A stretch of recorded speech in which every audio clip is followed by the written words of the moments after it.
ਅਕਾਲ ਮੂਰਤ ਆਜੂਨੀ ਸਭੰ ਗੁਰ ਪ੍ਰਸਾਦ।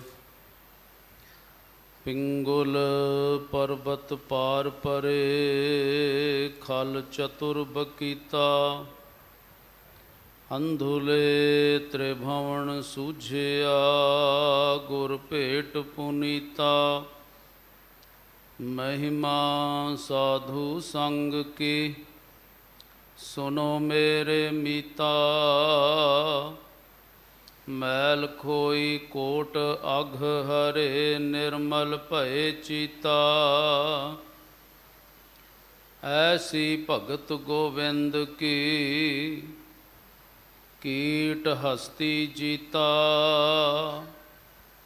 ਜੋ ਜੋ ਕੀਨੋ ਆਪਨੋ ਤਿਸ ਅਭੈ ਦਾਨ ਦੀਤਾ। ਸਿੰਘ ਬਿਲਾਈ ਹੋਇ ਗਇਓ ਤ੍ਰਿਣ ਮੇਰ ਦਿਖੀਤਾ। ਸ਼ਰਮ ਕਰਤੇ ਦਮ ਆਢ ਕੋ ਤੇ ਗਨੀ ਤਨੀਤਾ। ਕਵਨ ਵਡਾਈ ਕੈ ਸਕੋਂ ਬੇਅੰਤ ਗੁਨੀਤਾ। ਕਰ ਕਿਰਪਾ ਮੋਹਿ ਨਾਮ ਦੇਹੋ ਨਾਨਕ ਦਰ ਸਰੀਤਾ। ਕੋਟ ਪਰਾਧ ਹਮਾਰੇ ਖੰਡੋ ਅਨਕ ਵਿਧि ਸਮਝਾਵੋ। ਹਮ ਅਗਿਆਨ ਅਲਪ ਮਤ ਥੋਰੀ। ਤੁਮ ਆਪਨ ਬਿਰਦ ਰਖਾਵੋ।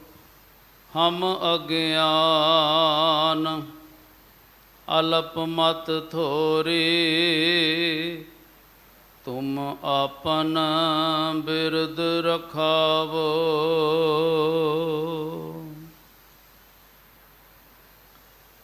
ਨੌਵੇਂ ਪਾਤਸ਼ਾਹ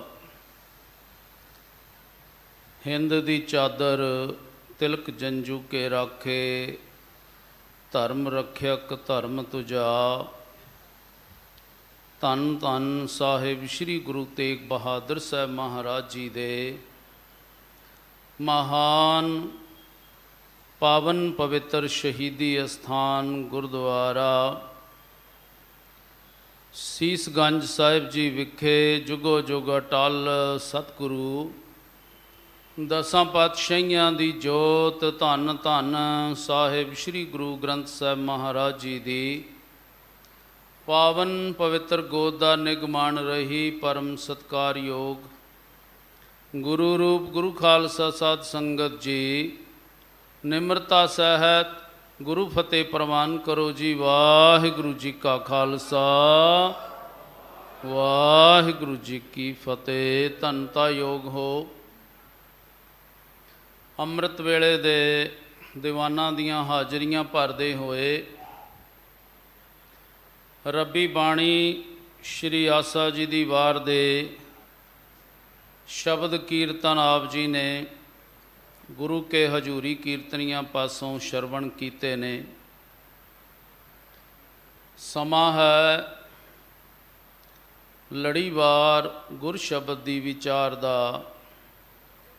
ਸ਼ਬਦ ਆਪ ਜੀ ਨੂੰ ਸਤਿਕਾਰਯੋਗ ਸਿੰਘ ਸਾਹਿਬ ਗਿਆਨੀ ਹਰਨਾਮ ਸਿੰਘ ਜੀ ਹੈਡ ਗ੍ਰੰਥੀ ਸਾਹਿਬ ਜੀ ਨੇ ਸ਼ਰਵਣ ਕਰਵਾਇਆ ਹੈ।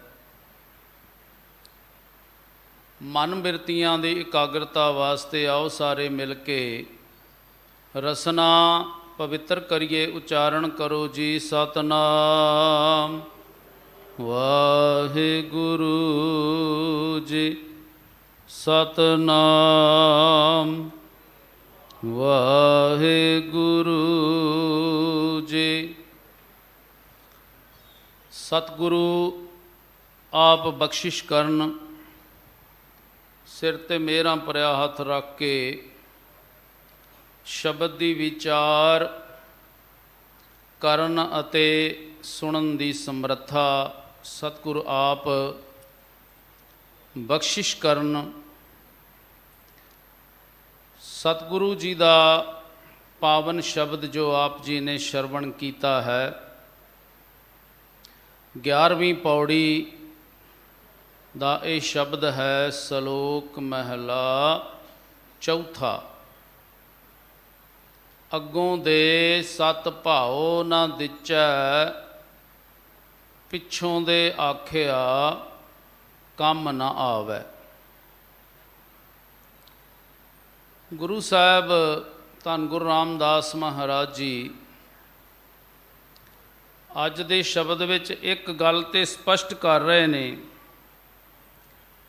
ਕਿ ਗੁਰੂ ਸਾਹਿਬ ਬਾਰ-ਬਾਰ ਸਾਨੂੰ ਜਗਾ ਰਹੇ ਨੇ, ਚੇਤਾ ਕਰਾ ਰਹੇ ਨੇ ਕਿ ਤੂੰ ਨਾਮ ਜਪ, ਬਾਣੀ ਪੜ੍ਹ, ਸੇਵਾ ਕਰ, ਸਿਮਰਨ ਕਰ, ਸਤ ਸੰਗਤ ਕਰ। ਪਰ ਬੰਦਾ ਜਿਹੜਾ ਹੈ ਉਹ ਗੁਰੂ ਦੇ ਬਚਨਾਂ ਦਾ ਆਦਰ ਨਹੀਂ ਕਰ ਰਿਹਾ। ਆਪਣੀ ਮਨ ਮਰਜ਼ੀ ਦਾ ਮਾਲਕ ਹੈ ਮਨੁੱਖ। ਗੁਰੂ ਦੇ ਦੱਸੇ ਹੋਏ ਹੁਕਮਾਂ ਨੂੰ ਮੰਨਣ ਵਾਸਤੇ ਤਿਆਰ ਨਹੀਂ ਹੈ। ਅੱਗੋਂ ਦੇ ਸਤ ਭਾਉ ਨਾ ਦਿਚੈ। ਗੁਰੂ ਸਾਹਿਬ ਸਮਾਂ ਰਹਿੰਦਿਆਂ ਸਾਨੂੰ ਸੁਚੇਤ ਕਰਦੇ ਨੇ, ਜਾਗਰਤ ਕਰਦੇ ਨੇ, ਬਈ ਜਾਗੋ, ਜਾਗ ਜਾਓ, ਸਮਾਂ ਮੁੱਕਦਾ ਜਾ ਰਿਹਾ ਹੈ। ਜਦੋਂ ਸਮਾਂ ਹੀ ਨਾ ਰਿਹਾ ਫਿਰ ਕੀ ਕਰੋਗੇ? ਫਿਰ ਕਹੋਗੇ ਮੈਂ ਨਾਮ ਜਪਾਂ, ਨਹੀਂ ਜਪ ਸਕੋਗੇ। ਜਦੋਂ ਸਰੀਰ ਜਰ-ਜਰ ਹੋ ਗਿਆ, ਅੰਤ ਵੇਲਾ ਨੇੜੇ ਆ ਗਿਆ, ਨਾ ਚੌਂਕੜਾ ਮਾਰ ਕੇ ਬਹਿ ਸਕਾਂਗੇ, ਨਾ ਅੱਖਾਂ ਦੀ ਰੋਸ਼ਨੀ ਇਤਨੀ ਹੈ ਕਿ ਗੁਟਕਾ ਪੜ੍ਹ ਸਕੀਏ ਜਾਂ ਗੁਰੂ ਗ੍ਰੰਥ ਸਾਹਿਬ 'ਤੇ ਸਹਿਜ ਪਾਠ ਕਰ ਸਕੀਏ। ਕੰਨਾਂ ਦੀ ਸਰੋਤ ਹੌਲੀ ਹੌਲੀ ਖਤਮ ਹੋ ਜਾਏਗੀ। ਉਸ ਵੇਲੇ ਸਤਿਗੁਰ ਕਹਿੰਦੇ ਉਦੋਂ ਗੁਰੂ ਦਾ ਹੁਕਮ ਮੰਨਣ ਦਾ ਤੇਰਾ ਕੋਈ ਲਾਭ ਨਹੀਂ ਹੋਏਗਾ। ਅੱਜ ਦੇ ਸ਼ਬਦ ਦਾ ਭਾਵ ਅਰਥ ਇਹੀ ਹੈ ਕਿ ਸਮਾਂ ਰਹਿੰਦਿਆਂ ਭਾਈ ਤੂੰ ਗੁਰੂ ਦੀ ਗੱਲ ਨਹੀਂ ਸੁਣ ਰਿਹਾ। ਗੁਰੂ ਦੇ ਦੱਸੇ ਹੋਏ ਮਾਰਗ ਤੇ ਮਨੁੱਖ ਤੂੰ ਚੱਲਣ ਵਾਸਤੇ ਤਿਆਰ ਨਹੀਂ ਹੈ। ਅੱਗੋਂ ਦੇ ਜੇ ਚੇਤੀਏ ਤਾਂ ਕਾਇਤ। ਸਤਿਗੁਰੂ ਕਹਿੰਦੇ ਜੇ ਪਹਿਲਾਂ ਹੀ ਤੂੰ ਗੁਰੂ ਦੀ ਗੱਲ ਸੁਣ ਲੈਂਦਾ ਤੇ ਫਿਰ ਤੈਨੂੰ ਦੁੱਖ ਕਿਉਂ ਆਉਂਦੇ, ਫਿਰ ਤੈਨੂੰ ਸਜ਼ਾ ਕਿਉਂ ਮਿਲਦੀ, ਫਿਰ ਤੂੰ ਔਖਾ ਸੌਖਾ ਕਿਉਂ ਹੁੰਦਾ, ਫਿਰ ਤੇਰੇ ਅੰਦਰ ਤ੍ਰਿਸ਼ਨਾ ਦੀ ਅੱਗ ਕਿਉਂ ਤੇਜ਼ ਹੋ ਜਾਂਦੀ, ਕਿਉਂ ਤੂੰ ਰਾਤ ਦਿਨ ਮਾਇਆ ਦੇ ਚੱਕਰਾਂ ਵਿੱਚ ਪੈ ਕੇ ਆਪਣੇ ਸਰੀਰ ਨੂੰ ਵੀ ਖਰਾਬ ਕਰ ਲਿਆ, ਆਪਣੀ ਜ਼ਿੰਦਗੀ ਨੂੰ ਵੀ ਖਰਾਬ ਕਰ ਲਿਆ। ਕਿਉਂਕਿ ਗੁਰੂ ਦਾ ਬਚਨ, ਗੁਰੂ ਦਾ ਹੁਕਮ ਤੂੰ ਨਹੀਂ ਮੰਨਿਆ, ਗੁਰੂ ਦੇ ਬਚਨਾਂ ਤੇ ਤੂੰ ਪਹਿਰਾ ਨਹੀਂ ਦਿੱਤਾ। ਗੁਰੂ ਸਾਹਿਬ ਤੇ ਬਾਰ-ਬਾਰ ਸਮਝਾਉਂਦੇ ਨੇ, ਜਾਗਰਤ ਕਰਦੇ ਨੇ ਕਿ ਐ ਮਨੁੱਖ ਤੂੰ ਜਾਗ। ਮੋਹ ਮਾਇਆ ਦੀ ਨੀਂਦਰ ਦੇ ਵਿੱਚ ਤੂੰ ਸਾਰਾ ਆਪਣਾ ਜਨਮ ਜਿਹੜਾ ਹੈ ਉਹ ਵਿਅਰਥ ਕਰਦਾ ਜਾ ਰਿਹਾ ਹੈ। ਸਾਰਾ ਜਨਮ ਤੂੰ ਆਪਣਾ ਵਿਅਰਥ ਗਵਾ ਲਿਆ ਹੈ। ਗੁਰ ਉਪਦੇਸ਼ ਸਾਧ ਕੀ ਸੰਗਤ, ਭਗਤ ਭਗਤ ਤਾਕੋ ਨਾਮ ਪਰਿਓ। ਗੁਰੂ ਸਾਹਿਬ ਕਹਿੰਦੇ ਜੇ ਕੋਈ ਮਨੁੱਖ ਗੁਰੂ ਦੇ ਸ਼ਬਦ ਰਾਹੀਂ, ਗੁਰੂ ਦੇ ਉਪਦੇਸ਼ਾਂ ਨੂੰ ਮੰਨਦਾ ਹੋਇਆ, ਜੇ ਉਹ ਗੁਰੂ ਕੀ ਸੰਗਤ ਵਿੱਚ ਆਉਂਦਾ ਹੈ ਤੇ ਫਿਰ ਉਹਦੀ ਅਵਸਥਾ ਪਤਾ ਕੀ ਬਣ ਜਾਂਦੀ ਹੈ। ਗੁਰ ਉਪਦੇਸ਼ ਸਾਧ ਕੀ ਸੰਗਤ, ਭਗਤ ਭਗਤ ਤਾਕੋ ਨਾਮ ਪਰਿਓ। ਫਿਰ ਸਾਰੇ ਸੰਸਾਰ ਦੇ ਵਿੱਚ ਭਗਤ ਭਗਤ ਕਹਿ ਕੇ ਉਹਨਾਂ ਦਾ ਨਾਮ ਉਜਾਗਰ ਹੋ ਜਾਂਦਾ ਹੈ। ਗੁਰੂ ਸਾਹਿਬ ਜੀ ਨੇ ਗੁਰੂ ਗ੍ਰੰਥ ਸਾਹਿਬ ਦੇ ਅੰਦਰ ਦਰਜ ਕੀਤੀ ਹੈ ਨਾ ਬਾਣੀ ਮਹਾਂਪੁਰਖਾਂ ਦੀ, ਭਗਤਾਂ ਦੀ। ਕਿਉਂ ਕੀਤੀ ਹੈ? ਕਿਉਂਕਿ ਉਹਨਾਂ ਨੇ ਸੰਗਤ ਕੀਤੀ ਹੈ। ਸ਼ਬਦ ਨਾਲ ਸੁਰਤ ਨੂੰ ਜੋੜ ਕੇ ਉਹ ਅਵਸਥਾ ਪ੍ਰਾਪਤ ਕੀਤੀ ਹੈ। ਗੁਰੂ ਦੇ ਸ਼ਬਦ ਨੂੰ ਉਹਨਾਂ ਨੇ ਗ੍ਰਹਿਣ ਕੀਤਾ ਹੈ ਔਰ ਸੰਗਤ ਦੇ ਵਿੱਚੋਂ ਉਹਨਾਂ ਨੂੰ ਪ੍ਰਾਪਤੀ ਹੋਈ ਹੈ। ਬਾਬਾ ਕਬੀਰ ਸਾਹਿਬ ਜੀ ਦਾ ਵੀ ਆਪਾਂ ਸ਼ਬਦ ਪੜ੍ਹਦੇ ਹਾਂ ਕਿ ਸਾਰੇ ਜਿੰਨੇ ਵੀ ਵੱਡੇ ਵੱਡੇ ਰਿਸ਼ੀ ਮੁਨੀ ਤਪੀਸ਼ਰ ਜੋਗੀਸ਼ਰ ਹੋਏ ਨੇ ਉਹ ਰੱਬ ਦੀ ਕਿਰਪਾ ਲੈਣ ਤੋਂ ਉਹ ਵਾਂਝੇ ਰਹਿ ਗਏ। ਕਾਰਨ ਕੀ ਸੀ? ਸਨਕ ਸਨੰਦ ਮਹੇਸ਼ ਸਮਾਨਾ, ਸ਼ੇਖ ਨਾਗ ਤੇਰੋ ਮਰਮ ਨ ਜਾਨਾ, ਸੰਤ ਸੰਗਤ ਰਾਮ ਹਿਰਦੈ ਬਸਾਈ। ਭਗਤ ਕਬੀਰ ਸਾਹਿਬ ਜੀ ਕਹਿੰਦੇ ਸਾਧ ਸੰਗਤ ਇੱਕ ਐਸੀ ਜਗ੍ਹਾ ਹੈ ਜਿੱਥੋਂ ਰੱਬ ਪ੍ਰਗਟ ਹੁੰਦਾ ਹੈ, ਜਿੱਥੋਂ ਭਗਤ ਪ੍ਰਗਟ ਹੁੰਦਾ ਹੈ, ਜਿੱਥੋਂ ਸੰਤ ਪ੍ਰਗਟ ਹੁੰਦਾ ਹੈ। ਗੁਰੂ ਸਾਹਿਬ ਨੇ ਸਾਨੂੰ ਸਮਝਾਇਆ ਕਿ ਗੁਰੂ ਪਿਆਰਿਆ ਸ਼ਬਦ ਨਾਲ ਜੁੜ, ਗੁਰੂ ਦੇ ਉਪਦੇਸ਼ ਨੂੰ ਸੁਣ। ਗੁਰੂ ਨਾਨਕ ਉਪਦੇਸ਼ ਕਹਿਤ ਹੈ, ਜੋ ਸੁਣੈ ਸੋ ਪਾਰ ਪਰਾਨਥ। ਗੁਰੂ ਸਾਹਿਬ ਕਹਿ ਰਹੇ ਨੇ ਕਿ ਗੁਰੂ ਨਾਨਕ ਦੇ ਘਰੋਂ ਐ ਮਨੁੱਖ ਤੈਨੂੰ ਉਪਦੇਸ਼ ਪ੍ਰਾਪਤ ਹੋ ਰਿਹਾ ਹੈ। ਬਾਰ-ਬਾਰ ਸਵੇਰ ਤੋਂ ਲੈ ਕੇ ਸ਼ਾਮ ਤੱਕ ਗੁਰੂ ਨਾਨਕ ਦੇ ਘਰੋਂ ਸੱਤ ਦਾ, ਰੱਬ ਦਾ, ਸੇਵਾ ਦਾ, ਸਿਮਰਨ ਦਾ, ਭਲਾ ਕਰਨ ਦਾ, ਸਰਬੱਤ ਦੇ ਭਲੇ ਦੀ ਆਵਾਜ਼ ਗੁਰੂ ਨਾਨਕ ਦੀ ਬਾਣੀ ਵਿੱਚੋਂ ਆ ਰਹੀ ਆ। ਗੁਰੂ ਸਾਹਿਬ ਕਹਿੰਦੇ ਜੋ ਇਹਨੂੰ ਸੁਣੇਗਾ, ਪਹਿਲੀ ਗੱਲ ਤੇ ਸੁਣਨਾ ਹੀ ਬੜਾ ਔਖਾ ਹੈ, ਸੁਣਾਉਣਾ ਬੜਾ ਸੌਖਾ ਹੈ। ਸੁਣਾ ਤੇ ਆਪਾਂ ਬੜਾ ਸੌਖਾ ਲੈਂਦੇ ਆ, ਸਾਰਿਆਂ ਨੂੰ ਉਪਦੇਸ਼ ਬੜਾ ਸੌਖਾ ਕਰ ਲੈਂਦੇ ਆ, ਪਰ ਸਤਿਗੁਰ ਕਹਿੰਦੇ ਜਿਹੜਾ ਸੁਣੇਗਾ, ਗੁਰੂ ਨਾਨਕ ਉਪਦੇਸ਼ ਕਹਿਤ ਹੈ, ਜੋ ਸੁਣੈ ਸੋ ਪਾਰ ਪਰਾਨਥ। ਜਿਹੜਾ ਸੁਣੇਗਾ, ਸੁਣਾਉਣ ਵਾਲੇ ਵਾਂਝੇ ਰਹਿ ਜਾਂਦੇ ਆ, ਸੁਣਨ ਵਾਲੇ ਦਾ ਪਾਰ ਉਤਾਰਾ ਹੋ ਜਾਂਦਾ ਹੈ। ਸਤਿਗੁਰ ਕਹਿੰਦੇ ਜਿਹੜਾ ਸੁਣ ਲਏਗਾ ਉਪਦੇਸ਼ਾਂ ਨੂੰ, ਉਹਦਾ ਪਾਰ ਉਤਾਰਾ ਹੋ ਜਾਏਗਾ, ਉਹ ਪਰਮਾਤਮਾ ਦੇ ਘਰ ਤੱਕ ਪਹੁੰਚ ਜਾਏਗਾ। ਜਿਹੜਾ ਉਹਦਾ ਅਸਲ ਮਕਸਦ ਹੈ ਪਰਮਾਤਮਾ ਦੇ ਨਾਲ ਇੱਕਮਿਕ ਹੋਣਾ, ਉਸ ਮਕਸਦ ਨੂੰ ਉਹ ਪ੍ਰਾਪਤ ਹੋ ਜਾਏਗਾ। ਪਰ ਸ਼ਰਤ ਇਹ ਹੈ ਕਿ ਗੁਰੂ ਦੇ ਬਚਨਾਂ ਨੂੰ ਮੰਨਣਾ ਪਏਗਾ, ਗੁਰੂ ਦੇ ਉਪਦੇਸ਼ਾਂ ਨੂੰ ਧਾਰਨ ਕਰਨਾ ਪਏਗਾ। ਹੁਣ ਜਿਨ੍ਹਾਂ ਨੇ ਗੁਰੂ ਦੇ ਸ਼ਬਦ ਨੂੰ ਮੰਨਿਆ, ਦੇਖੋ ਸਭ ਤੋਂ ਵੱਧ ਆਪਾਂ ਨੂੰ ਉਪਦੇਸ਼ ਮਿਲਦਾ ਭਾਈ ਲਹਿਣਾ ਜੀ ਦੀ ਜੀਵਨ ਚੋਂ, ਜਿਨ੍ਹਾਂ ਨੇ ਇੱਕ ਹੁਕਮ ਦੀ ਪਾਲਣਾ ਕੀਤੀ ਹੈ। ਤੇ ਗੁਰੂ ਨਾਨਕ ਪਾਤਸ਼ਾਹ ਜੀ ਨੇ ਪਹਿਲਾਂ ਵੀ ਬਹੁਤ ਵਾਰੀ ਆਪਾਂ ਵਿਚਾਰ ਸਾਂਝੇ ਕੀਤੇ ਆ। ਔਰ ਗੁਰੂ ਨਾਨਕ ਸਾਹਿਬ ਜੀ ਨੂੰ ਜਦੋਂ ਸਿੱਧਾ ਨੇ ਸਵਾਲ ਕੀਤਾ ਸੀ ਕਿ ਗੁਰੂ ਸਾਹਿਬ ਕੋਈ ਐਸਾ ਬੰਦਾ ਹੈ ਸੰਸਾਰ ਵਿੱਚ ਜਿਹਦੇ ਸਾਹਮਣੇ ਤੁਸੀਂ ਝੁਕੇ ਹੋਵੋ? ਸਾਰਾ ਸੰਸਾਰ ਤੁਹਾਡੇ ਸਾਹਮਣੇ ਝੁਕਦਾ ਹੈ, ਪਰ ਕੋਈ ਐਸਾ ਬੰਦਾ ਵੀ ਹੈ ਜਿਹਦੇ ਸਾਹਮਣੇ ਤੁਸੀਂ ਵੀ ਝੁਕੇ ਹੋ, ਜਿਹਨੂੰ ਤੁਸੀਂ ਵੀ ਮੱਥਾ ਟੇਕਿਆ ਹੋਏ? ਕੋਈ ਤੁਹਾਡੇ ਤੋਂ ਵੀ ਵੱਡਾ ਬੰਦਾ ਹੈ? ਗੁਰੂ ਨਾਨਕ ਪਾਤਸ਼ਾਹ ਮਹਾਰਾਜ ਜੀ ਮੁਸਕਰਾਏ, ਕਹਿਣ ਲੱਗੇ ਅੱਜ ਤੱਕ ਤੇ ਮੈਂ ਕਿਸੇ ਨੂੰ ਮੱਥਾ ਨਹੀਂ ਟੇਕਿਆ, ਪਰ ਆਉਣ ਵਾਲੇ ਸਮੇਂ ਵਿੱਚ ਮੈਂ ਜ਼ਰੂਰ ਮੱਥਾ ਟੇਕਾਂਗਾ। ਕਹਿੰਦੇ ਕਿਹਨੂੰ ਮੱਥਾ ਟੇਕੋਗੇ? ਗੁਰੂ ਸਾਹਿਬ ਕਹਿੰਦੇ ਜਿਹੜਾ ਮੇਰੀ ਗੱਲ ਮੰਨੇਗਾ, ਜਿਹੜਾ ਮੇਰਾ ਹੁਕਮ ਮੰਨੇਗਾ, ਜਿਹੜਾ ਮੇਰੇ ਬਚਨ ਮੰਨੇਗਾ। ਤੇ ਭਾਈ ਲਹਿਣਾ ਜੀ ਨੇ ਸਾਰੇ ਬਚਨ ਮੰਨੇ, ਇੱਕ ਬਚਨ ਗੁਰੂ ਦਾ ਸੱਤ ਕਰਕੇ ਮੰਨਿਆ ਹੈ। ਗੁਰੂ ਸਾਹਿਬ ਦੇ ਹਰ ਇੱਕ ਬਚਨ ਨੂੰ ਮਾਈ ਸਤ ਸਤ ਸਤ ਹਰ, ਸਤ ਸਤ ਸਤ ਸਾਧਾ, ਬਚਨ ਗੁਰੂ ਜੋ ਪੂਰੇ ਕਹਿਓ, ਮੈਂ ਛੀਕ ਗਾਂਠਰੀ ਬਾਂਧਾ। ਗੁਰੂ ਸਾਹਿਬ ਕਹਿੰਦੇ ਪਰਮਾਤਮਾ ਦਾ ਨਾਮ ਸਦੀਵੀ ਹੈ। ਪੂਰੇ ਗੁਰੂ ਨੇ ਜਦੋਂ ਮੈਨੂੰ ਉਪਦੇਸ਼ ਦਿੱਤਾ, ਮੈਂ ਗੁਰੂ ਦੇ ਉਪਦੇਸ਼ ਨੂੰ ਆਪਣੇ ਪੱਲੇ ਬੰਨ੍ਹ ਲਿਆ, ਪੱਕੀ ਗੰਢ ਮਾਰ ਕੇ, ਕਿ ਉਹ ਬਚਨ ਕਿਤੇ ਮੈਨੂੰ ਵਿਸਰ ਨਾ ਜਾਏ। ਭਾਈ ਲਹਿਣਾ ਜੀ ਦਾ ਜੀਵਨ ਆਪਾਂ ਜਦੋਂ ਪੜ੍ਹਦੇ ਹਾਂ, ਦੇਖੋ ਉਸ ਵੇਲੇ ਉਹ ਬੜੇ ਅੱਛੇ ਕਾਰੋਬਾਰੀ ਸੀ, ਬੜੇ ਸੌਖੇ ਸੀ, ਧਨਾੜ ਵਿਅਕਤੀ ਸੀ, ਘਰ ਨੌਕਰ ਚਾਕਰ ਵੀ ਹੋਣਗੇ। ਗੁਰੂ ਸਾਹਿਬ ਸਿੱਖ ਦਾ ਮਨ ਨੀਵਾਂ ਤੇ ਮਤ ਉੱਚੀ ਕਰਨਾ ਚਾਹੁੰਦੇ ਨੇ।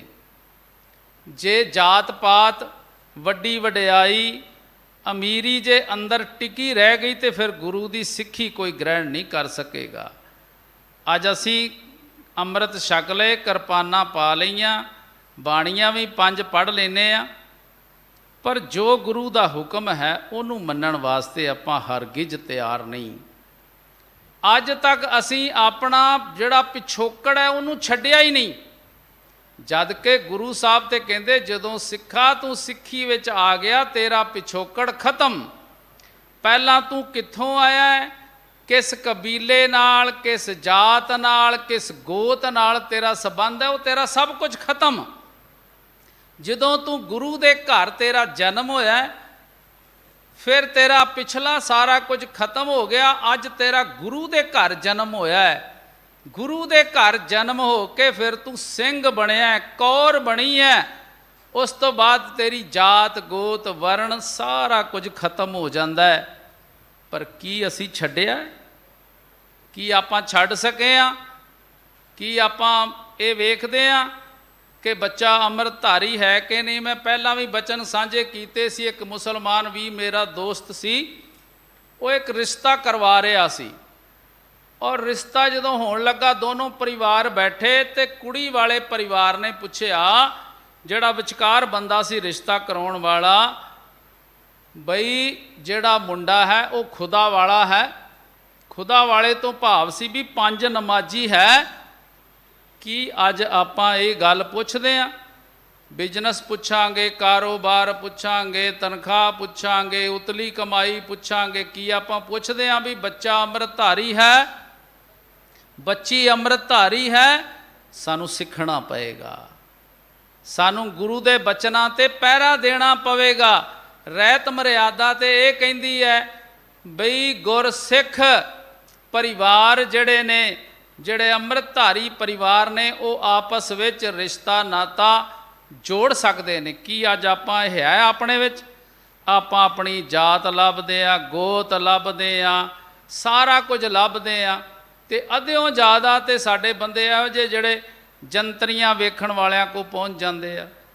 बहुत सारे पुछना साया कढाउण पहुँच जाते आ कि ये असी गुरु की गल मन रहे हैं? कि गुरु दे हुक्म असी बचन गुरु दे मन रहे हैं?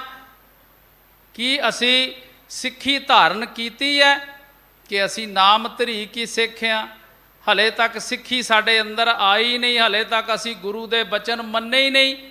रोज़ सुनते हैं, रोज़ पढ़ते हैं, पर मनते नहीं। सो सिख सखा बंधप है भाई, जे गुर के भाणे विच आवे।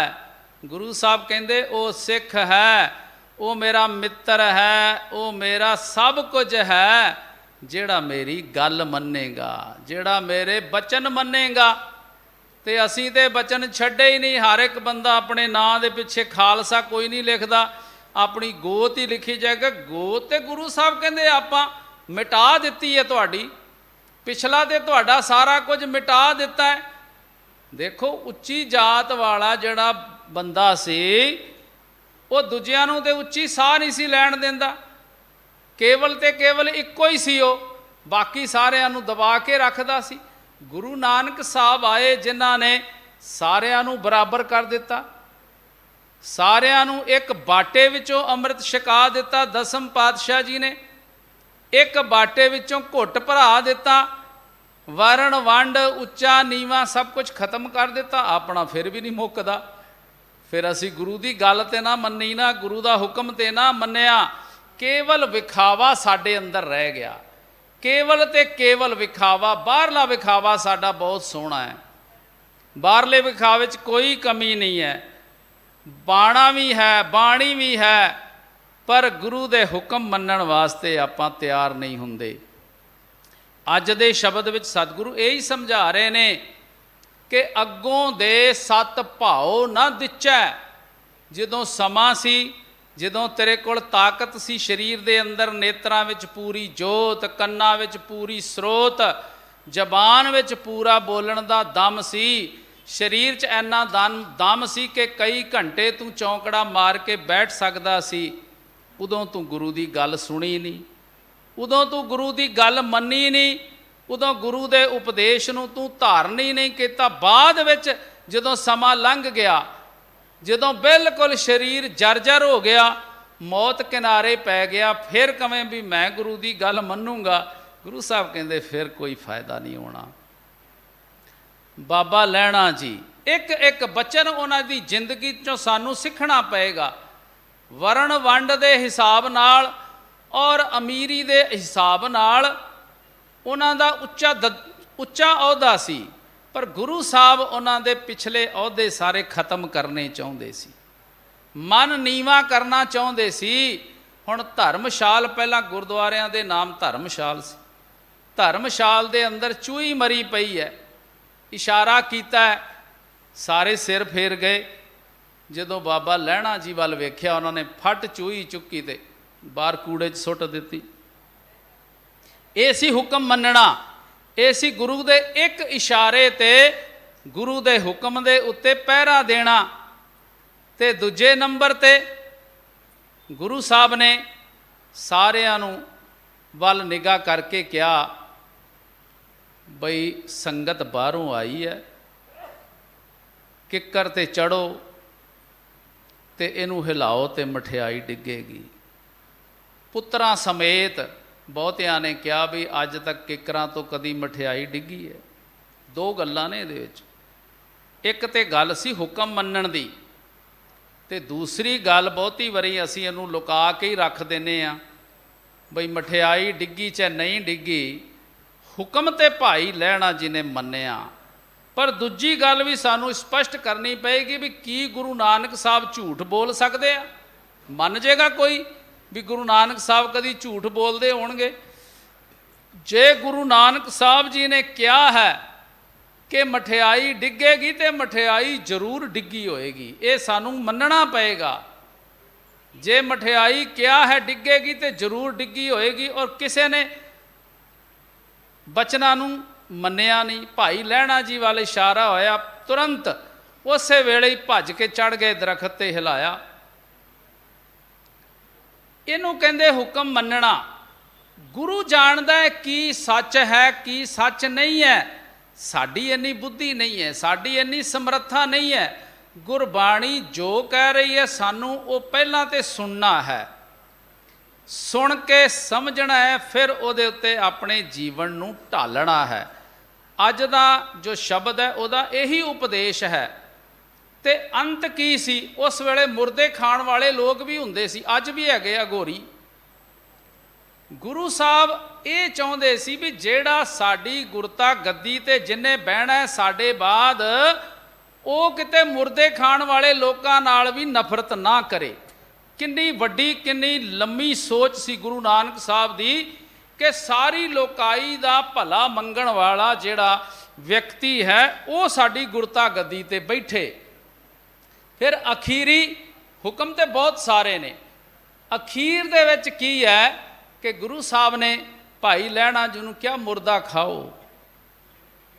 ਹੁਣ ਕਈ ਵਾਰਾਂ ਤੇ ਕਈ ਸੱਜਣ ਦੱਸਦੇ ਆ ਵੀ ਭਾਈ ਲਹਿਣਾ ਜੀ ਕਹਿਣ ਲੱਗੇ ਪੈਰਾਂ ਵੱਲੋਂ ਖਾਵਾਂ ਕਿ ਸਿਰਹਾਣੇ ਵੱਲੋਂ, ਇਹ ਨਹੀਂ ਕਿਹਾ। ਤੁਰੰਤ ਤਿਆਰ ਹੋ ਗਏ ਖਾਣ ਵਾਸਤੇ। ਯਸ ਸਰ, ਉਸੇ ਵੇਲੇ ਕਹਿ ਦਿੱਤਾ ਜੀ ਸੱਤ। ਉਸੇ ਵੇਲੇ ਕੱਪੜਾ ਚੁੱਕਿਆ, ਖਿੱਚਿਆ ਤੇ ਥੱਲਿਓਂ ਆਪਾਂ ਸਾਰੇ ਜਾਣਦੇ ਹਾਂ ਕਿ ਕੜਾਹ ਪ੍ਰਸ਼ਾਦ ਦੀਆਂ ਦੇਗਾਂ ਨਿਕਲੀਆਂ। ਗੁਰੂ ਸਾਹਿਬ ਦਾ ਇੱਕ ਇੱਕ ਹੁਕਮ, ਇੱਕ ਇੱਕ ਬਚਨ ਜਿਹੜਾ ਸੀ ਉਹ ਭਾਈ ਲਹਿਣਾ ਜੀ ਨੇ ਸੱਤ ਸੱਤ ਕਰਕੇ ਮੰਨਿਆ। ਔਰ ਉਹੀ ਉਪਦੇਸ਼ ਸਾਡੇ ਵਾਸਤੇ ਹੈ ਕਿ ਗੁਰੂ ਦੀ ਇੱਕ ਇੱਕ ਗੱਲ ਨੂੰ ਅਸੀਂ ਸੱਤ ਸੱਤ ਕਰਕੇ ਮੰਨੀਏ, ਗੁਰੂ ਦੇ ਬਚਨਾਂ ਦੇ ਅੱਗੇ ਸਿਰ ਝੁਕਾਈਏ। ਜੋ ਗੁਰੂ ਦੀ ਬਾਣੀ ਕਹਿ ਰਹੀ ਹੈ ਉਹਦੇ ਅੱਗੇ ਸਿਰ ਝੁਕਾਈਏ, ਉਹਦੇ ਅੰਦਰ ਹੀਲ ਹੁਜਤ ਨਾ ਕਰੀਏ। ਕਿਉਂਕਿ ਜਿੰਨਾ ਚਿਰ ਸਾਡੇ ਕੋਲ ਸਵਾਲ ਪੈਦਾ ਹੁੰਦੇ ਰਹੇ ਨਾ, ਸਵਾਲਾਂ ਦੀ ਘੁੰਮਣ ਘੇਰੀ 'ਚ ਪੈ ਗਏ, ਅਸੀਂ ਗੁਰੂ ਤੇ ਸ਼ਰਧਾ ਨਹੀਂ ਬਣਾ ਪਾਵਾਂਗੇ। ਜਦੋਂ ਸਵਾਲਾਂ ਦੇ ਚੱਕਰ 'ਚ ਪੈ ਗਏ ਵੀ ਆਹ ਕਿਵੇਂ ਤੇ ਆਹ ਕਿਵੇਂ ਤੇ ਆਹ ਕਿਵੇਂ ਹੋ ਸਕਦਾ ਹੈ, ਜਦੋਂ ਅਸੀਂ ਆਪਣੇ ਦਿਮਾਗ ਦਾ ਗਣਿਤ ਲੜਾਉਣ ਲੱਗ ਗਏ ਨਾ, ਉਸ ਵੇਲੇ ਅਸੀਂ ਗੁਰੂ ਤੇ ਭਰੋਸਾ, ਗੁਰੂ ਦੀ ਬਾਣੀ ਤੇ ਭਰੋਸਾ ਨਹੀਂ ਕਰ ਸਕਾਂਗੇ। ਗੁਰੂ ਦੀ ਬਾਣੀ ਤੇ ਜਦੋਂ ਭਰੋਸਾ ਕਰਾਂਗੇ, ਸਮਝਾਂਗੇ, ਬਾਣੀ ਅਨੁਸਾਰ ਜੀਵਨ ਢਾਲਾਂਗੇ। ਦੇਖੋ ਪੁੱਤਰਾਂ ਨੇ ਨਹੀਂ ਸੀ ਸੁਣੀ ਗੱਲ, ਗੁਰਬਾਣੀ ਇਸ ਗੱਲ ਦੀ ਗਵਾਹੀ ਦਿੰਦੀ ਹੈ। ਪੁੱਤਰੀ ਕੌਲ ਨਾ ਪਾਲਿਓ, ਕਰ ਪੀਰੋਂ ਕੰਨ ਮੁਰਟੀਐ, ਦਿਲ ਖੋਟੇ ਆਕੀ ਫਿਰਨ, ਬਨ ਭਾਰ ਉਚਾਇਨ ਛੱਟੀਐ। ਪੁੱਤਰਾਂ ਨੇ ਆਪਣੇ ਪਿਤਾ ਗੁਰੂ ਨਾਨਕ ਪਾਤਸ਼ਾਹ ਜੀ ਦੇ ਬਚਨਾਂ ਨੂੰ, ਹੁਕਮਾਂ ਨੂੰ ਨਹੀਂ ਸੀ ਮੰਨਿਆ। ਗੁਰਬਾਣੀ ਇਸ ਗੱਲ ਦੀ ਗਵਾਹੀ ਦਿੰਦੀ ਹੈ। ਭਾਈ ਸੱਤਾ ਜੀ ਬਲਵੰਡ ਜੀ ਦੀ ਵਾਰ ਦੇ ਵਿੱਚ ਇਹ ਸਪਸ਼ਟ ਲਿਖਿਆ ਹੈ ਕਿ ਪੁੱਤਰ ਇਸ ਤੋਂ ਵਾਂਝੇ ਰਹਿ ਗਏ, ਪੁੱਤਰ ਬਖਸ਼ਿਸ਼ ਤੋਂ ਵਾਂਝੇ ਰਹਿ ਗਏ, ਪੁੱਤਰ ਕੇਵਲ ਹੰਕਾਰ ਦੀ ਛੱਟ ਆਪਣੇ ਮੋਢਿਆਂ ਤੇ ਚੁੱਕੀ ਫਿਰਦੇ ਰਹੇ ਵੀ ਅਸੀਂ ਗੁਰੂ ਦੇ ਪੁੱਤਰ ਆ, ਅਸੀਂ ਗੁਰੂ ਦੇ ਪੁੱਤਰ ਆ।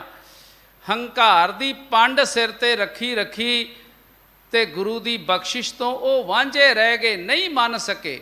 ਤੇ ਗੁਰੂ ਸਾਹਿਬ ਨੇ ਅਗਲੀ ਤੁਕ ਵਿੱਚ ਕਿਹਾ ਹੈ,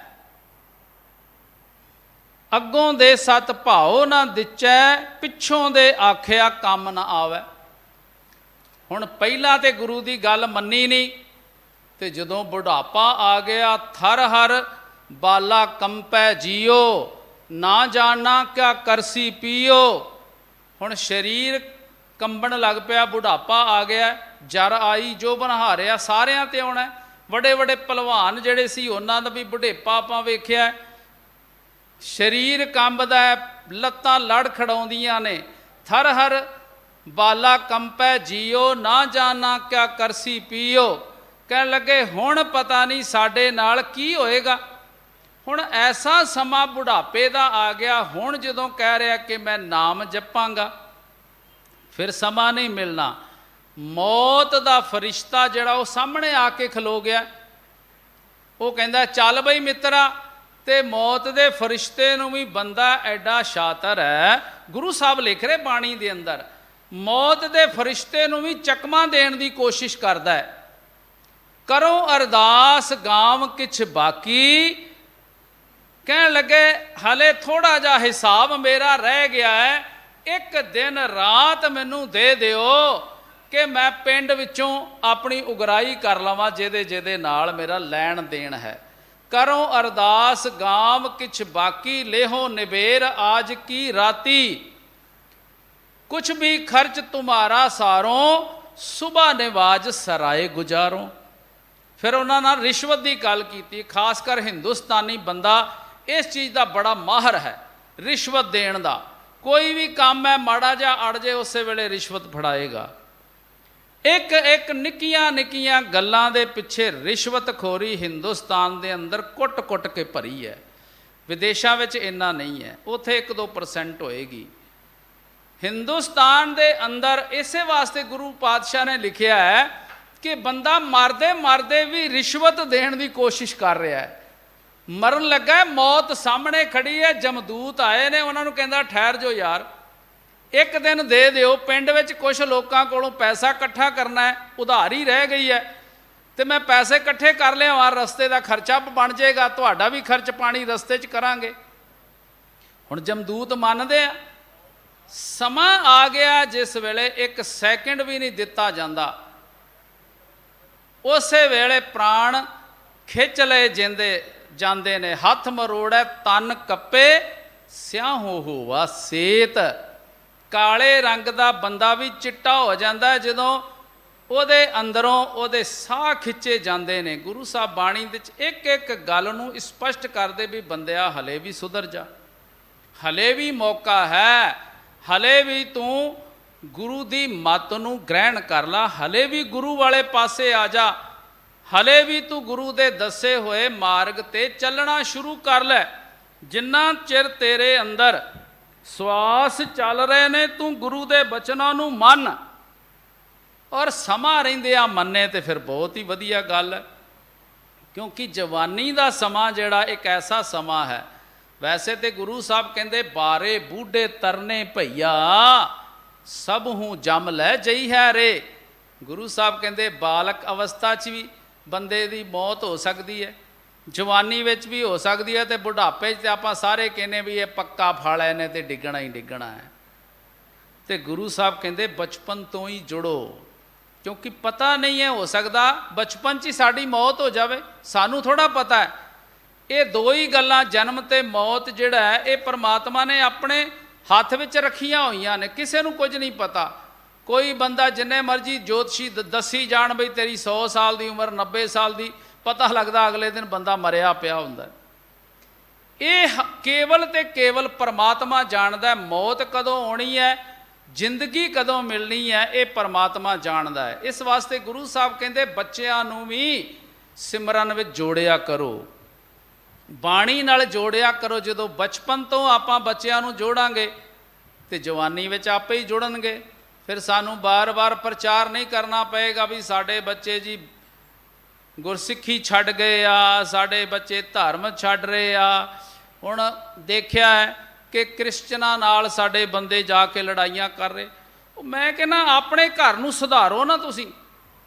लो सानू कोई भावें 100 करोड़ रुपया दे सानू सिੱਖੀ तो कोई हटा के दसे, हटा सकदा है? जिन्ना मर्जी सानू लालच दे देवे असीं छड्ड दांगे सिੱਖੀ, क्योंकि साढ़े बचपन तो साढ़े माता पिता ने सानू लाग लाई है, सानू दस्या सिੱਖੀ की है, बाणी की है। असी लोगों नाल चुक के तलवारां लड़न तुर पैने भी तुसी ईसाई मत का क्यों प्रचार कर रहे हो। एक पासे कहने असी चौं उपदेश चौं वर्णा को साझा, जे चारे वर्णा नूं उपदेश साझा है तो फिर लड़ाई काहदी है। असी अपने बच्चों नूं धर्म दे विच सिੱਖੀ धर्म दे विच इन्ना पक्का करिए भी भावें उन्होंने करोड़ां अरबां रुपइयां का लालच मिले वो सिੱਖੀ ना छड्डण, ना कि असी दूसरियां दे नाल जाके लड़ाई करिए भी तुसी साडे सिੱਖਾਂ नूं क्रिश्चन क्यों बना रहे हो, हिंदू क्यों बना रहे हो, मुसलमान क्यों बना रहे हो। ये वाजब नहीं है। वाजब है कि असी सिੱਖੀ नूं मजबूत करिए, सिੱਖੀ दी जड़ नूं मजबूत करिए, अपने बच्चों के अंदर सिੱਖੀ मजबूत करिए, दसीए।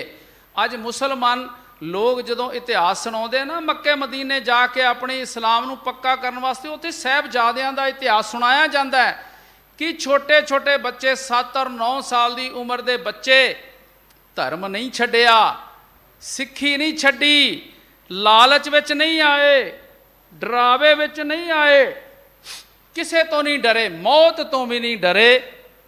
लालच तो बड़ी छोटी जी गल है, मौत तो भी नहीं डरे, सिੱਖੀ नहीं छड्डी, अपनी सिੱਖੀ दे विच कायम रहे ने और शहादत का जाम पी गए ने। गुरु गोबिंद सिंह महाराज जी दे छोटे लाल बाबा जोरावर सिंह जी, बाबा फतेह सिंह जी, उन्हां दीयां मिसालां गैर धर्म दे लोग दिंदे आ ते असीं अपने बच्चों नूं क्यों नहीं सुणाउंदे इतिहास।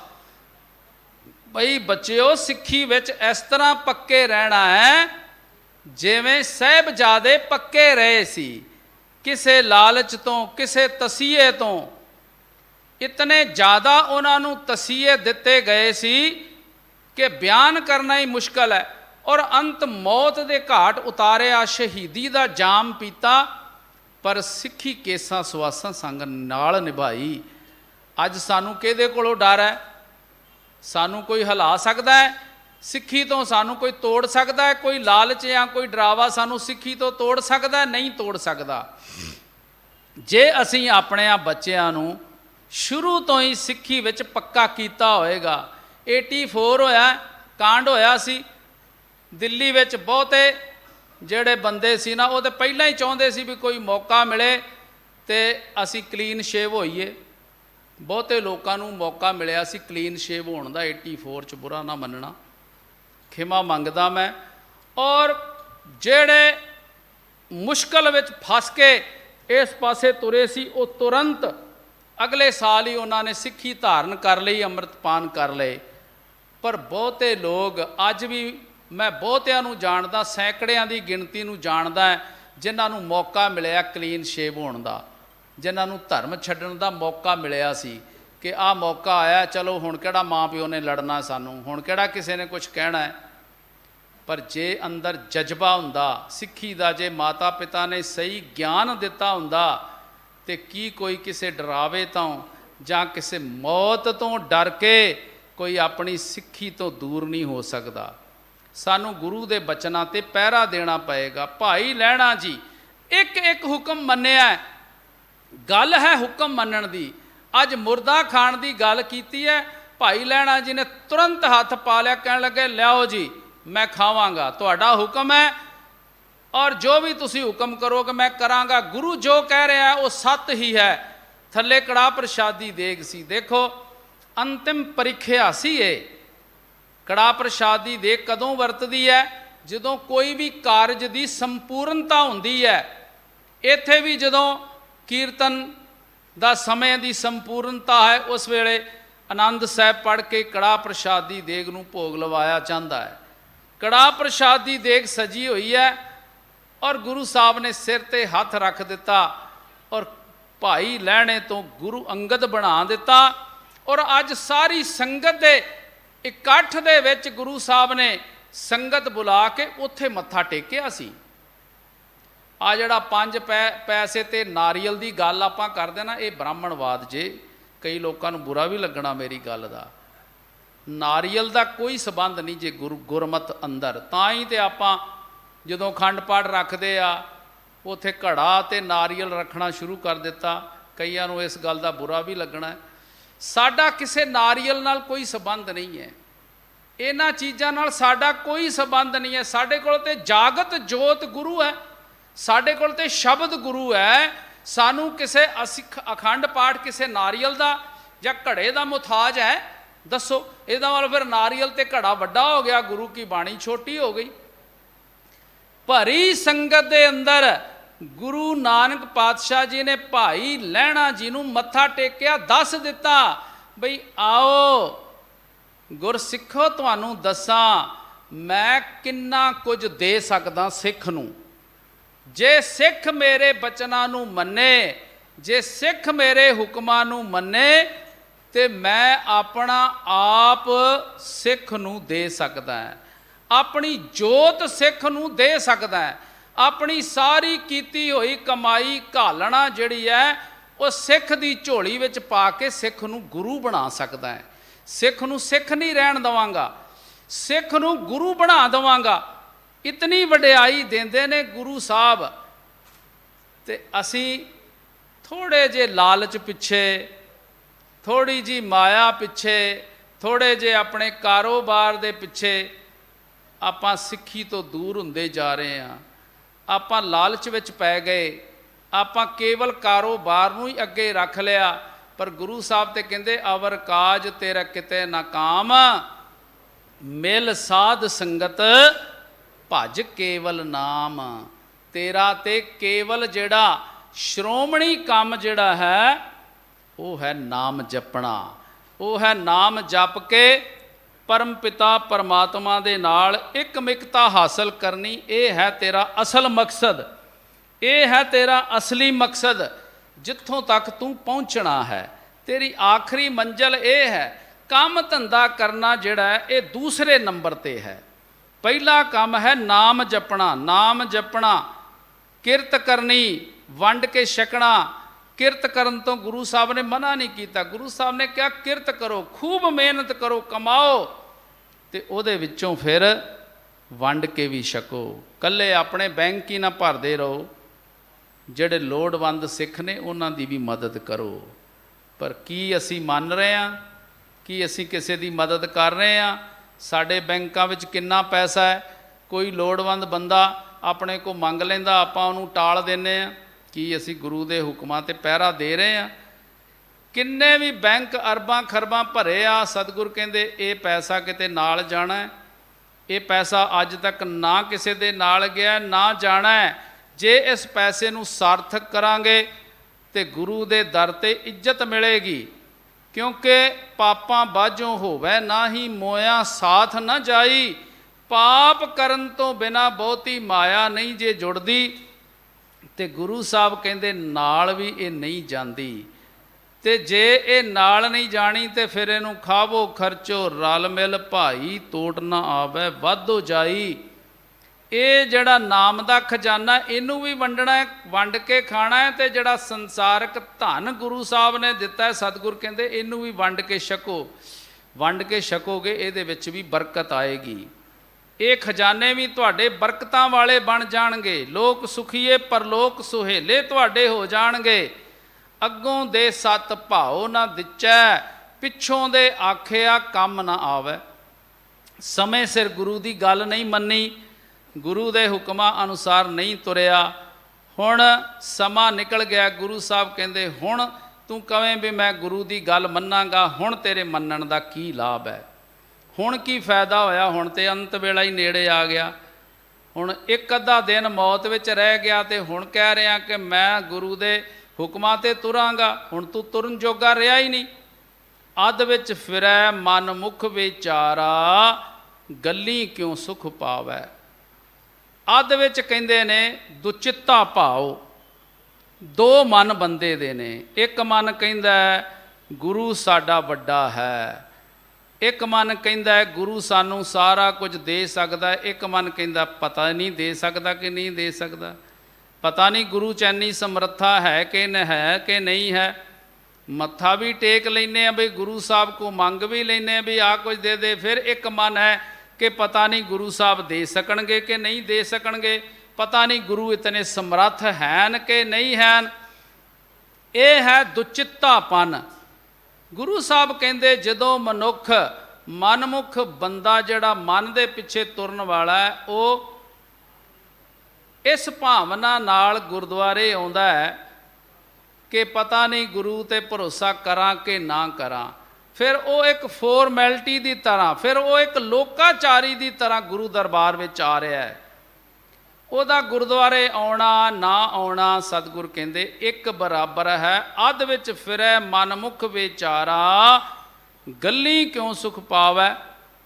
ਹੁਣ ਕਈ ਬੰਦੇ ਕੇਵਲ ਗੱਲਾਂ ਨਾਲ ਹੀ ਸਾਰਦੇ ਨੇ, ਗੱਲਾਂ ਕਰਨ ਦੇ ਵਿੱਚ ਬੜੇ ਮਾਹਰ ਨੇ, ਗੱਲਾਂ ਕਰਕੇ ਆਕਾਸ਼ ਤੇ ਤਾਰੇ ਤੋੜ ਲਿਆਉਣਗੇ। ਤੇ ਸਤਿਗੁਰ ਕਹਿੰਦੇ ਕੇਵਲ ਗੱਲਾਂ ਨਾਲ ਕੋਈ ਸੁੱਖ ਪ੍ਰਾਪਤ ਨਹੀਂ ਹੋਣਾ।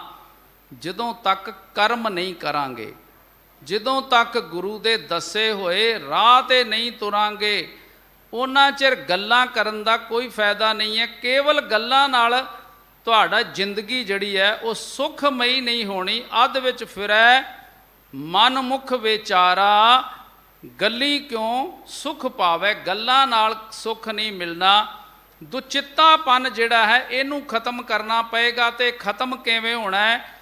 ਗੁਰੂ ਸਾਹਿਬ ਦੱਸਦੇ ਨੇ, ਬਾਬਾ ਕਬੀਰ ਸਾਹਿਬ ਜੀ ਦਾ ਸ਼ਬਦ ਹੈ, ਗੁਰੂ ਦੇ ਗਿਆਨ ਦੇ ਨਾਲ ਇਹ ਸਾਡਾ ਜਿਹੜਾ ਦੁਚਿੱਤਾਪਨ ਹੈ ਗੁਰੂ ਦੇ ਗਿਆਨ ਨਾਲ ਖਤਮ ਹੁੰਦਾ ਹੈ। ਦੇਖੋ ਭਾਈ, ਗਿਆਨ ਕੀ ਆਈ ਆਂਧੀ, ਸਭੈ ਉਡਾਨੀ ਭ੍ਰਮ ਕੀ ਟਾਟੀ, ਰਹਿ ਨ ਮਾਇਆ ਬਾਂਧੀ। ਦੁਚਿੱਤੇ ਕੀ ਦੋਇ ਥੂਨ ਗਿਰਾਨੀ, ਮੋਹ ਬਲੇਂਡਾ ਟੂਟਾ। ਤਿਸ਼ਨਾ ਛਾਨ ਪਰੀ ਧਰ ਉਪਰ, ਦੁਰਮਤ ਭਾਂਡਾ ਫੂਟਾ। ਆਂਧੀ ਪਾਛੈ ਜੋ ਜਲ ਬਰਖੈ, ਤੈਂ ਤੇਰਾ ਜਨ ਭੀਨਾ। ਹੁਣ ਜਦੋਂ ਗਿਆਨ ਦੀ ਹਨੇਰੀ ਚੱਲਦੀ ਹੈ ਨਾ, ਉਹ ਸਾਰਾ ਕੁਝ ਉਡਾ ਕੇ ਲੈ ਜਾਂਦੀ ਹੈ। ਜੋ ਵੀ ਅਗਿਆਨਤਾ ਦੇ ਵਿਚਾਰ ਨੇ, ਭੁਲੇਖੇ ਨੇ, ਭਰਮ ਨੇ, ਉਹ ਸਾਰੇ ਦੇ ਸਾਰੇ ਉੱਡ ਜਾਂਦੇ। ਦੇਖੋ ਜਦੋਂ ਹਨੇਰੀ ਚੱਲਦੀ ਹੈ, ਗਲੀਆਂ ਦੇ ਕੱਖ, ਕੰਡੇ, ਕਾਗਜ਼, ਕੱਪੜਾ, ਜੋ ਵੀ ਟੁਕੜੇ ਪਏ ਸਭ ਉੱਡ ਕੇ ਗਲੀਆਂ ਸਾਫ ਸੁਥਰੀਆਂ ਹੋ ਜਾਂਦੀਆਂ ਜਦੋਂ ਤੇਜ਼ ਹਨੇਰੀ ਚੱਲਦੀ ਹੈ। ਇਸੇ ਤਰ੍ਹਾਂ ਗੁਰੂ ਸਾਹਿਬ ਦੀ ਬਾਣੀ ਕਹਿੰਦੀ ਆ, ਜਦੋਂ ਗਿਆਨ ਦੀ ਹਨੇਰੀ ਚੱਲੇਗੀ, ਜਦੋਂ ਗੁਰੂ ਵਾਲੇ ਪਾਸੇ ਤੁਰੋਗੇ, ਜਦੋਂ ਗਿਆਨ ਦੀ ਹਨੇਰੀ ਆਏਗੀ, ਉਦੋਂ ਮਨ ਦੇ ਅੰਦਰ ਜਿਤਨੇ ਵੀ ਭਰਮ ਭੁਲੇਖੇ ਨੇ, ਦੁਚਿੱਤਾਪਨ ਹੈ, ਉਹ ਸਾਰਾ ਖਤਮ ਹੋ ਜਾਏਗਾ। ਦੁਚਿੱਤੇ ਕੀ ਦੋਇ ਥੂਨ ਗਿਰਾਨੀ, ਮੋਹ ਬਲੇਂਡਾ ਟੂਟਾ।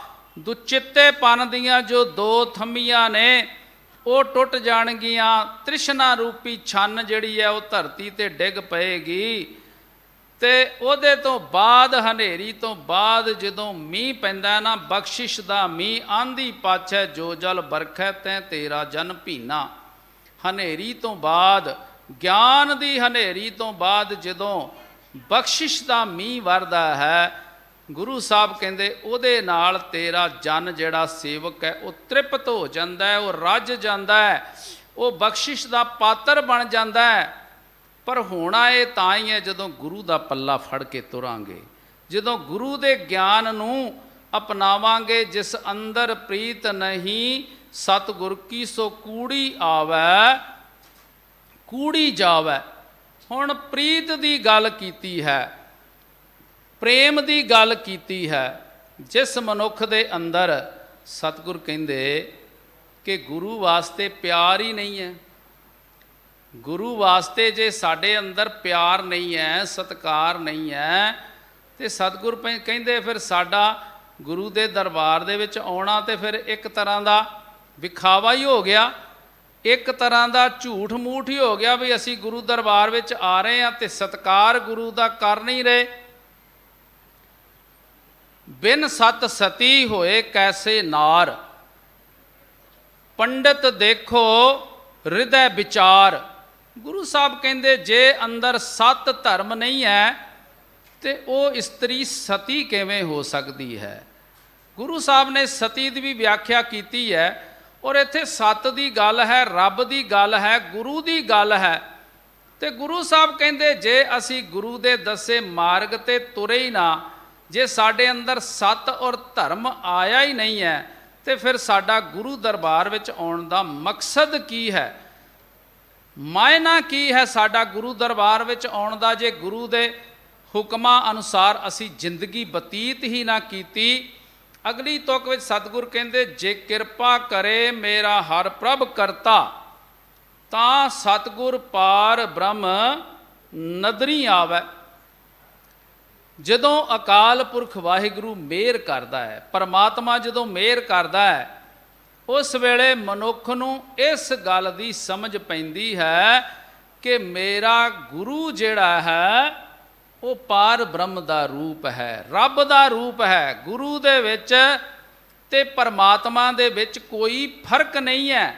ਇਸੇ ਵਾਸਤੇ ਜਦੋਂ ਹਰਿਮੰਦਰ ਸਾਹਿਬ ਪਹਿਲਾ ਪ੍ਰਕਾਸ਼ ਹੋਇਆ ਸੀ ਨਾ, ਜਦੋਂ ਹਰਿਮੰਦਰ ਸਾਹਿਬ ਦੀ ਇਮਾਰਤ ਬਣੀ ਸੀ, ਨਾਮ ਰੱਖਿਆ ਸੀ ਹਰਿਮੰਦਰ, ਤੇ ਬਹੁਤ ਸਾਰੇ ਹੁਜਤਬਾਜ਼ ਤਰਕਵਾਦੀ ਲੋਕਾਂ ਨੇ ਕਿਹਾ ਸੀ ਬਈ ਹਰੀ ਦੇ ਨਾਮ ਦਾ, ਰੱਬ ਦੇ ਨਾਂ ਦਾ ਮੰਦਰ ਬਣਾਇਆ ਜੇ, ਹਰ ਮੰਦਰ ਵਿੱਚ ਜਿਸ ਦੇਵੀ ਦੇ ਨਾਂ ਦਾ ਮੰਦਰ, ਦੇਵਤੇ ਦੇ ਨਾਂ ਦਾ ਮੰਦਰ ਬਣਦਾ, ਉਹਦੀ ਮੂਰਤੀ ਦੀ ਸਥਾਪਨਾ ਹੁੰਦੀ ਹੈ।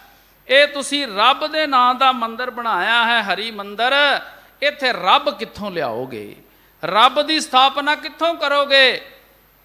ਤੇ ਜਿਸ ਵੇਲੇ ਪੰਚਮ ਪਾਤਸ਼ਾਹ ਸਾਹਿਬ ਸ੍ਰੀ ਗੁਰੂ ਅਰਜਨ ਦੇਵ ਮਹਾਰਾਜ ਜੀ ਨੇ ਬਾਬਾ ਬੁੱਢਾ ਜੀ ਨੂੰ ਹੁਕਮ ਕੀਤਾ ਕਿ ਗੁਰੂ ਗ੍ਰੰਥ ਸਾਹਿਬ ਜੀ ਦਾ ਪ੍ਰਕਾਸ਼ ਕਰੋ ਤੇ ਹੁਕਮ ਲਵੋ, ਤੇ ਉਸ ਵੇਲੇ ਗੁਰੂ ਸਾਹਿਬ ਜੀ ਨੇ ਬਚਨ ਕੀਤੇ ਸੀ ਕਿ ਐ ਗੁਰੂ ਕੇ ਪਿਆਰਿਓ, ਐ ਸੰਸਾਰ ਦੇ ਲੋਕੋ, ਇਹ ਜੋ ਸ਼ਬਦ ਗੁਰੂ ਹੈ ਇਹ ਨਿਰੰਕਾਰ ਹੈ। ਬਾਣੀ ਗੁਰੂ ਗੁਰੂ ਹੈ ਬਾਣੀ, ਵਿੱਚ ਬਾਣੀ ਅੰਮ੍ਰਿਤ ਸਾਰੇ, ਧੁਰ ਕੀ ਬਾਣੀ ਆਈ ਤਿਨ ਸਗਲੀ ਚਿੰਤ ਮਿਟਾਈ, ਦਇਆਲ ਪੁਰਖ ਮਿਹਰਵਾਨਾ ਹਰ ਨਾਨਕ ਸਾਚ ਵਖਾਨਾ। ਬਾਣੀ ਬਿਰਲੋ ਵਿਚਾਰਸੀ ਜੇ ਕੋ ਗੁਰਮੁਖ ਹੋਏ, ਇਹ ਬਾਣੀ ਮਹਾਂਪੁਰਖ ਕੀ ਨਿਜ ਘਰ ਵਾਸਾ ਹੋਏ। ਕਹਿਣ ਲੱਗੇ ਇਹ ਰੱਬ ਦੀ ਬਾਣੀ ਹੈ, ਇਹ ਰੱਬ ਰੂਪ ਬਾਣੀ ਹੈ। ਆਓ ਅੱਜ ਤੁਹਾਨੂੰ ਦੱਸੀਏ, ਹਰਿਮੰਦਰ ਸਾਹਿਬ ਦੇ ਅੰਦਰ ਅਸੀਂ ਰੱਬ ਦੀ ਸਥਾਪਨਾ ਕਰ ਦਿੱਤੀ ਹੈ ਗੁਰੂ ਗ੍ਰੰਥ ਸਾਹਿਬ ਦੇ ਰੂਪ ਦੇ ਅੰਦਰ। ਜੇ ਕਿਰਪਾ ਕਰੇ ਮੇਰਾ ਹਰ ਪ੍ਰਭ ਕਰਤਾ, ਤਾਂ ਸਤਿਗੁਰ ਪਾਰ ਬ੍ਰਹਮ ਨਦਰੀ ਆਵੈ। ਗੁਰੂ ਸਾਹਿਬ ਦੱਸ ਰਹੇ ਨੇ ਕਿ ਜੇ ਅਕਾਲ ਪੁਰਖ ਵਾਹਿਗੁਰੂ ਕਿਰਪਾ ਕਰੇ ਤੇ ਮਨੁੱਖ ਨੂੰ ਗੁਰੂ ਦੇ ਅੰਦਰ ਰੱਬ ਦਿਖਾਈ ਦੇਣ ਲੱਗ ਜਾਂਦਾ ਹੈ। ਗੁਰੂ ਸਾਨੂੰ ਰੱਬ ਰੂਪ ਦਿਖਾਈ ਦੇਣ ਲੱਗ ਪੈਂਦਾ ਹੈ ਜਦੋਂ ਸਾਡੇ ਉੱਤੇ ਪਰਮਾਤਮਾ ਦੀ ਬਖਸ਼ਿਸ਼ ਹੋ ਜਾਵੇ। ਜਿੰਨਾ ਚਿਰ ਬਖਸ਼ਿਸ਼ ਨਹੀਂ ਹੋਏਗੀ ਉਹਨਾਂ ਚਿਰ ਸਾਨੂੰ ਪਤਾ ਨਹੀਂ ਲੱਗਣਾ ਵੀ ਗੁਰੂ ਰੱਬ ਰੂਪ ਹੈ। ਗੁਰੂ ਆਪ ਰੱਬ ਹੈ। ਆਪ ਨਾਰਾਇਣ ਕਲਾ ਧਾਰ ਜਗ ਮੈਂ ਪਰਵਰਿਓ, ਨਿਰੰਕਾਰ ਆਕਾਰ ਜੋਤ ਜਗ ਮੰਡਲ ਕਰਿਓ, ਜੈ ਕਹਿ ਤੈ ਭਰਪੂਰ ਸ਼ਬਦ ਦੀਪਕ ਦੀਪਾਇਓ। ਸਵਈਆਂ ਦੇ ਵਿੱਚ ਮਹੱਲੇ ਤੀਜੇ ਵਿੱਚ ਇਸ ਗੱਲ ਨੂੰ ਸਪਸ਼ਟ ਕੀਤਾ ਹੈ ਕਿ ਗੁਰੂ ਪਰਮਾਤਮਾ ਦਾ ਰੂਪ ਹੈ। ਗੁਰੂ ਪਰਮਾਤਮਾ ਦੀ ਤਰ੍ਹਾਂ ਹੀ ਹੈ, ਗੁਰੂ ਪਰਮਾਤਮਾ ਹੀ ਹੈ। ਗੁਰੂ ਨੇ ਸ਼ਬਦ ਰੂਪ ਦੇ ਵਿੱਚ ਅੱਜ ਪ੍ਰਕਾਸ਼ ਕੀਤਾ ਹੈ।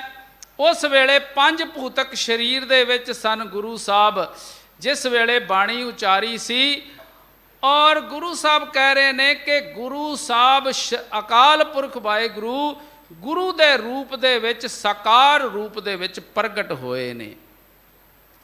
ਤਾਂ ਅਪਿਓ ਪੀਵੈ ਸ਼ਬਦ ਗੁਰ ਕੇਰਾ, ਸਭ ਕਾੜਾ ਅੰਦੇਸਾ ਭਰਮ ਚੁਕਾਵੈ। ਜਿਹਨੂੰ ਇਸ ਗੱਲ ਦੀ ਸਮਝ ਪੈ ਜਾਂਦੀ ਹੈ ਕਿ ਗੁਰੂ ਸਾਡਾ ਪਾਰ ਬ੍ਰਹਮ ਦਾ ਰੂਪ ਹੈ, ਗੁਰੂ ਸਾਡਾ ਪਾਰ ਬ੍ਰਹਮ ਹੈ, ਰੱਬ ਹੈ, ਤਾਂ ਫਿਰ ਮਨੁੱਖ ਜਿਹੜਾ ਹੈ ਉਹ ਗੁਰੂ ਦੇ ਸ਼ਬਦ ਰੂਪ ਅੰਮ੍ਰਿਤ ਨੂੰ ਪੀਂਦਾ ਹੈ। ਸ਼ਬਦ ਰੂਪੀ ਅੰਮ੍ਰਿਤ ਪੀਂਦਾ ਹੈ। ਰੋਜ਼ ਸਹਿਜ ਪਾਠ ਕਰਦਾ ਹੈ, ਰੋਜ਼ ਬਾਣੀ ਪੜ੍ਹਦਾ ਹੈ, ਰੋਜ਼ ਬਾਣੀ ਸੁਣਦਾ ਹੈ। ਇਹ ਹੈ ਨਾਮ ਅੰਮ੍ਰਿਤ, ਸ਼ਬਦ ਰੂਪੀ ਅੰਮ੍ਰਿਤ ਉਹ ਰੋਜ਼ ਪੀਂਦਾ ਹੈ, ਕਿਉਂਕਿ ਉਹਨੂੰ ਪਤਾ ਲੱਗ ਗਿਆ ਕਿ ਮੇਰਾ ਗੁਰੂ ਜਿਹੜਾ ਹੈ ਉਹ ਰੱਬ ਹੈ। ਤੇ ਫਿਰ ਸ਼ਬਦ ਰੂਪੀ ਅੰਮ੍ਰਿਤ ਪੀਣ ਦੇ ਨਾਲ ਕੀ ਹੁੰਦਾ ਹੈ? ਗੁਰੂ ਸਾਹਿਬ ਕਹਿੰਦੇ ਨੇ ਸਭ ਕਾੜਾ ਅੰਦੇਸਾ ਭਰਮ ਚੁਕਾਵੈ, ਅੰਦਰੋਂ ਝੋਰੇ ਚਿੰਤਾਵਾਂ ਭਟਕਣਾ, ਇਹ ਸਾਰਾ ਕੁਝ ਬੰਦੇ ਦਾ ਖਤਮ ਹੋ ਜਾਂਦਾ ਹੈ ਜਦੋਂ ਉਹ ਗੁਰੂ ਦੇ ਸ਼ਬਦ ਨਾਲ ਜੁੜ ਜਾਂਦਾ ਹੈ। ਸਦਾ ਆਨੰਦ ਰਹਿ ਦਿਨ ਰਾਤੀ, ਜਨ ਨਾਨਕ ਅਨ ਦਿਨ ਹਰ ਗੁਣ ਗਾਵੈ। ਜਦੋਂ ਦਿਨ ਰਾਤ ਕੋਈ ਮਨੁੱਖ ਪਰਮਾਤਮਾ ਦੇ ਗੁਣ ਗਾਇਨ ਕਰਦਾ ਹੈ ਤੇ ਫਿਰ ਸਤਿਗੁਰ ਕਹਿੰਦੇ ਉਹਨੂੰ ਸਦਾ ਹੀ ਆਨੰਦ ਬਣਿਆ ਰਹਿੰਦਾ ਹੈ। ਆਨੰਦ ਵੀ ਦਿਨ ਰਾਤ 24 ਘੰਟੇ ਸਵਾਸ ਸਵਾਸ ਜਦੋਂ ਜਪਦਾ ਹੈ ਤੇ ਸਵਾਸ ਸਵਾਸ ਹੀ ਆਨੰਦ ਬਣਦਾ ਹੈ। ਕਿਉਂਕਿ ਸੰਸਾਰਕ ਆਨੰਦ ਤੇ ਖਤਮ ਹੋ ਜਾਂਦੇ ਥੋੜ੍ਹੇ ਸਮੇਂ ਬਾਅਦ, ਪਰ ਜਿਹੜਾ ਨਾਮ ਦਾ ਆਨੰਦ ਹੈ ਨਾ, ਜਿਹੜਾ ਬਾਣੀ ਦਾ ਆਨੰਦ ਹੈ, ਜਿਹੜਾ ਨਾਮ ਦਾ ਰਸ ਹੈ, ਉਹ ਕਦੀ ਖਤਮ ਨਹੀਂ ਹੁੰਦਾ। ਉਹ ਨਿਤ ਨਵਾਂ ਰਸ ਉਹਦੇ ਵਿੱਚੋਂ, ਬਾਣੀ ਵਿੱਚੋਂ ਸਾਨੂੰ ਪ੍ਰਾਪਤ ਹੁੰਦਾ। ਆਪਾਂ ਰੋਜ਼ ਜਪਜੀ ਸਾਹਿਬ ਪੜ੍ਹਦੇ ਹਾਂ, ਰੋਜ਼ ਆਨੰਦ ਆਉਂਦਾ, ਆਪਾਂ ਕਦੀ ਅੱਕਦੇ ਥੱਕਦੇ ਨਹੀਂ। ਰੋਜ਼ ਜਾਪ ਸਾਹਿਬ ਪੜ੍ਹਦੇ ਹਾਂ, ਰੋਜ਼ ਸੁਖਮਣੀ ਸਾਹਿਬ ਪੜ੍ਹਦੇ ਹਾਂ, ਸੁਣਦੇ ਹਾਂ, ਪਰ ਆਪਾਂ ਅੱਕਦੇ ਥੱਕਦੇ ਨਹੀਂ, ਕਿਉਂਕਿ ਇਹ ਰੱਬ ਦੀ ਬਾਣੀ ਹੈ। ਇਹਨੂੰ ਪੜ੍ਹ ਕੇ ਰੋਜ਼ ਆਨੰਦ ਮਿਲਦਾ ਹੈ, ਹਰ ਸਮੇਂ ਆਨੰਦ। ਨਿਤਨੇਮ ਕਰਨ ਤੋਂ ਬਾਅਦ ਬੰਦੇ ਦੇ ਅੰਦਰ ਇੱਕ ਅਜੀਬ ਹੀ ਖੇੜਾ ਪੈਦਾ ਹੁੰਦਾ ਹੈ, ਤੇ ਜਿਸ ਦਿਨ ਕਿਤੇ ਕਿਸੇ ਕਾਰਨ ਨਿਤਨੇਮੀ ਬੰਦੇ ਦਾ ਨਿਤਨੇਮ ਰਹਿ ਜਾਵੇ ਤੇ ਉਸ ਦਿਨ ਉਹ ਸਾਰਾ ਦਿਨ ਮੁਰਝਾਇਆ ਰਹਿੰਦਾ ਹੈ, ਉਹਦਾ ਆਨੰਦ ਖਤਮ ਹੋ ਜਾਂਦਾ ਹੈ। ਬਾਣੀ ਦਾ ਆਨੰਦ ਜਿਹੜਾ ਐਸਾ ਹੈ, ਜਿਸ ਮਨੁੱਖ ਨੇ ਇਸ ਰਸ ਨੂੰ ਚੱਖ ਲਿਆ, ਉਹਦੇ ਅੱਗੇ ਦੁਨੀਆ ਦੇ ਸਾਰੇ ਰਸ ਫਿੱਕੇ ਪੈ ਜਾਂਦੇ ਨੇ। ਸਮਾਂ ਹੋ ਚੁੱਕਾ ਹੈ ਇਤਨੀ ਸੇਵਾ ਪ੍ਰਵਾਨ ਕਰਨੀ ਜੀ। ਸਾਰੀ ਸੰਗਤ ਦਾ ਬਹੁਤ ਬਹੁਤ ਧੰਨਵਾਦ। ਹੈਡ ਗ੍ਰੰਥੀ ਸਾਹਿਬ, ਧੰਨ ਧੰਨ ਸਾਹਿਬ ਸ੍ਰੀ ਗੁਰੂ ਗ੍ਰੰਥ ਸਾਹਿਬ ਜੀ, ਦਿੱਲੀ ਸਿੱਖ ਗੁਰਦੁਆਰਾ ਪ੍ਰਬੰਧਕ ਕਮੇਟੀ, ਸਾਰੇ ਸਟਾਫ ਦਾ ਬਹੁਤ ਬਹੁਤ ਧੰਨਵਾਦ। ਬੇਅੰਤ ਭੁੱਲਾਂ ਦੀ ਖਿਮਾ ਬਖਸ਼ਦੇ ਹੋਏ ਨਿਮਰਤਾ ਸਹਿਤ ਗੁਰੂ ਫਤਿਹ ਪ੍ਰਵਾਨ ਕਰੋ ਜੀ। ਵਾਹਿਗੁਰੂ ਜੀ ਕਾ ਖਾਲਸਾ, ਵਾਹਿਗੁਰੂ ਜੀ ਕੀ ਫਤਿਹ।